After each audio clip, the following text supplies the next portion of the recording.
Selamat malam para netizen dimanapun kita berada. Salam inspirasi bagi kita semua ya. Menarik memang begitu ya. Ketika Golkar dengan PAN itu sudah cukup di ambang batas presiden, maka Airlangga dan Zulhas bicara kemungkinan duet di Pilpres di 2024. Jadi ya gimana, inilah demokrasi kita harus hargai itu begitu ya. Ketika kita ngebet sekali Pak Airlangga untuk menjadi calon presiden atau wakil presiden begitu ya, saya rasa ini blunder sangat luar biasa begitu ya. Masa seorang Golkar ya Pak Airlangga dengan Zulhas, yang tentu Zulhas tidak punya apa prestasinya Pak Zulhas, kan begitu logika kita begitu ya. Kalau nanti misalnya disodorkan Pak Erick Thohir di sana begitu kan untuk menjadi wakil Pak Airlangga, bisa saja itu terjadi begitu ya. Karena politik kita dinamis begitu. Justru menurut saya pribadi ya sah-sah aja begitu. Tapi di era hari ini yang kemudian banyak muncul spekulasi ketika Golkar dan PAN, apa yang mau diharapkan begitu kan. Kedua-duanya elektabilitasnya masih kecil begitu.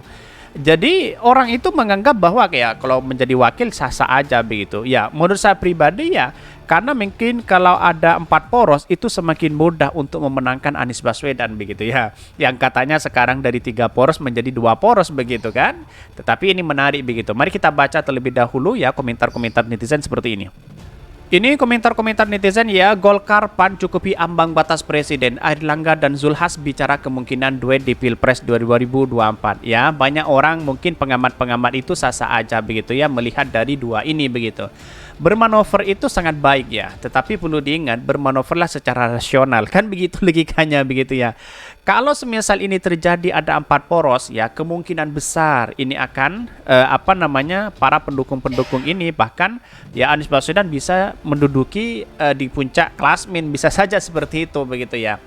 Good ya, ini Golkar partai penguasa paling lama di Republik ini. Masa mau kalah dengan koalisi KPP? PAN inisiator reformasi harus percaya diri, tapi ya terpaku hasil survei berbayar. Tujuan paling dominan dari survei ya adalah membentuk opini publik, rakyatnya tambah banyak pilihan. Ya, di satu sisi memang seperti itu begitu ya. Bahwa orang di justice pemikirannya seolah-olah apa ya? Seolah-olah membentuk opini publik begitu, padahal opini itu adalah representasi dari sebuah survei begitu ya. Jadi wajar kalau Pak Ganjar di urutan pertama terkait itu kan membangun opini publik sebenarnya begitu. Tapi kepercayaan kepercayaan masyarakat, terus kemenangan masyarakat itu berada di tangan masyarakat itu sendiri begitu kan. Tidak percaya kepada lembaga survei begitu. Semakin mantap, semakin baik buat demokrasi 3-4 kandidat bacalon Pilpres di 2024. Insya Allah semakin baik demokrasi Indonesia ya. Rakyat semakin dewasa dalam pesta demokrasi ya. Harus riang gembira di tahun 2024. Beda pilihan kandidat paslon tidak untuk berpecah belah, bisa saja seperti itu begitu ya. Ini good ya. Parpol harus punya kader untuk kursi presiden, jadi dicalonkan atau tidak urusan negosiator ya. Ya, kita lihat saja di perkembangan politik hari ini. Ketika Pak Airlangga dengan Pak Zulhas, saya rasa baik juga begitu dalam demokrasi begitu ya. Tetapi orang melihat bahwa ketika surveinya sangat turun, itu kan opini publik juga turun begitu ya. Seolah-olah yang dibicarakan pasti nomor 1, 2, dan 3 begitu. Tapi yang sering dibicarakan itu adalah Anies Baswedan. Kenapa? Bisa saja surveinya itu Anies Baswedan teratas begitu kan ya. Karena kita kan dinamis begitu ini. Banyak sekali ya. Koalisi itu ada yang di akhir pemilu, kalau di awal pemilu itu namanya persekongkolan jahat. Ini banyak sekali pro dan kontra begitu ya. Sesuai arahan oligarki dengan maksud-maksud tertentu, semoga rakyat ingin ada perubahan dengan pilihan capres yang ingin perubahan. Kalau tidak ada perubahan, Indonesia dijamin rusak. Kasihan anak cucu kita nantinya, termasuk anak cucu cebong buzzer yang menanggung akibatnya. Orang yang tertawa hari ini itu masih belum menjadi dampak kepada dirinya. Bagaimana memikirkan bangsa kita, bagaimana bahan-bahan pokok itu mahal dan sebagainya begitu. Itu masih belum dampak begitu ya. Tetapi kalau kita melihat dari perkembangannya bahwa ya orang yang tertawa hari ini mendukung rezim dan sebagainya sah-sah aja sebenarnya.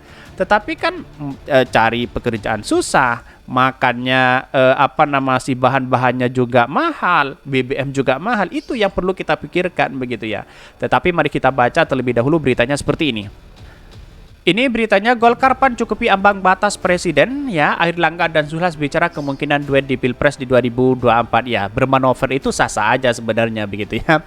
Ini dikutip dari Kompas TV ya. Ketua Umum Partai Golkar Airlangga Hartarto menanggapi isu kemungkinan dirinya berduet dengan Ketua Umum PAN Zulkifli Hasan di Pilpres di 2024. Menurutnya kemungkinan dirinya maju dengan pria yang karib disapa Zulhas itu terbuka karena kedua partai politik parpol itu memiliki tiket, yaitu memenuhi ambang batas pencalonan presiden dan presidensial threshold 20%. Menurut saya pribadi aneh kepada Zulhas begitu ya sebagai ketua partai PAN begitu. Anehnya gimana? Dia posisinya untuk bermanuver menjadi calon wakil presiden ya atau presiden begitu, tapi tahu-taunya dia mencalonkan diri sebagai sebagai anggota DPR begitu kan. Jadi yang jelas di mana begitu kan? Orang kan melihat bahwa sosok ini apakah percaya diri atau apa begitu kan. Jadi itu yang kita lihat bahwa persoalan hari ini itu kalau kita melihat ya seperti Pak Airlangga sah-sah aja kayak. Terus kemudian Pak Zulhas ya sah-sah aja sebenarnya. Ini demokrasi begitu kan. Tetapi kalau sudah mencalonkan diri sebagai anggota legislatif, anggota DPR begitu ya. Ini mana yang lebih fokus begitu? Jangan-jangan ini cadangan begitu. Ketika tidak DPR mungkin mungkin cawapres atau menteri begitu kan atau apa begitu. Wallahu a'lam begitu ya. Total gabungan jumlah kursi kedua parpol ini adalah 129 kursi, 22,43%, dan jumlah total kursi di parlemen ya.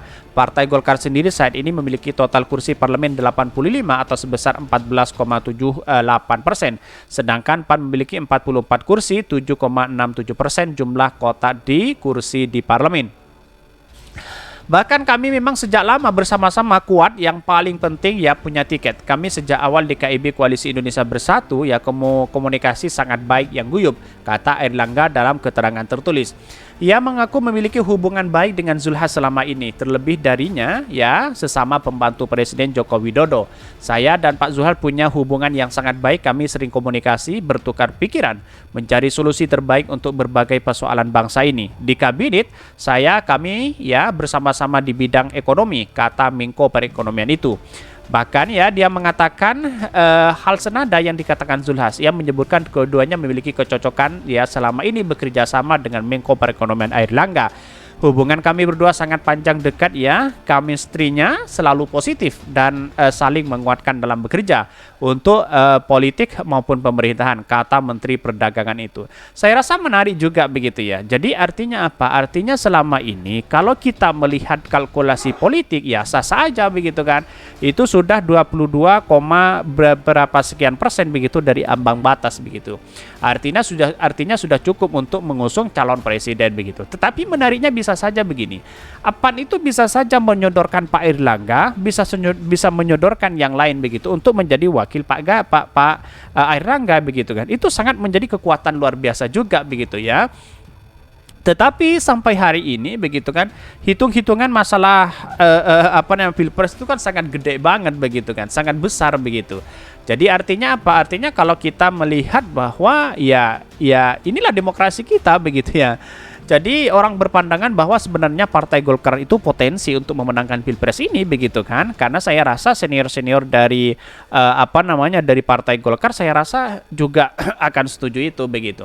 Lantas bagaimana ya dengan Pak Jokowi? Pasti ada sebuah kepanikan luar biasa di situ begitu. Atau strategi ini sengaja dibuat ya untuk bermanuver begitu ya. Jadi bisa saja misal ya kalau PAN dengan Airlangga terus kemudian Caimin dengan Pak Prabowo ya ini jelas ada 4 juga begitu ya. Tetapi kita lihat saja bagaimana nanti jadinya begitu. Akan seolah-olah biar tidak malu ya terkait dengan KIB, biar tidak dianggap sebagai bubar, bisa saja itu terjadi begitu ya. Karena pada akhirnya nanti ya kedua-duanya PAN dan Golkar ini akan mendukung kepada Pak Prabowo. Saya rasa seperti itu begitu. Ya kalau dukung kepada Pak Ganjar ya kita lihat kekuatan mereka begitu ya. Tetapi kita lihat saja konstituen yang dibawanya banyak yang mendukung ke arah Anies Baswedan begitu ya, baik dari Golkar, baik dari PAN begitu, dari P3 apalagi begitu ya. Ya bisa saja konstituennya fokus kepada Anies Baswedan itu sendiri begitu. Kalau bukan Anies Baswedan siapa lagi untuk merubah bangsa kita? Kira-kira seperti itu begitu. Jadi ini masih dinamis begitu ya. Mungkin itu yang kami sampaikan, tonton channel Holder dari Podcast Rakyat ini karena ada berita berita menarik dan viral setiap harinya. Salam para netizen, salam inspirasi bagi kita semua. Jangan lupa di subscribe channel YouTube Hodari Podcast Rakyat ini.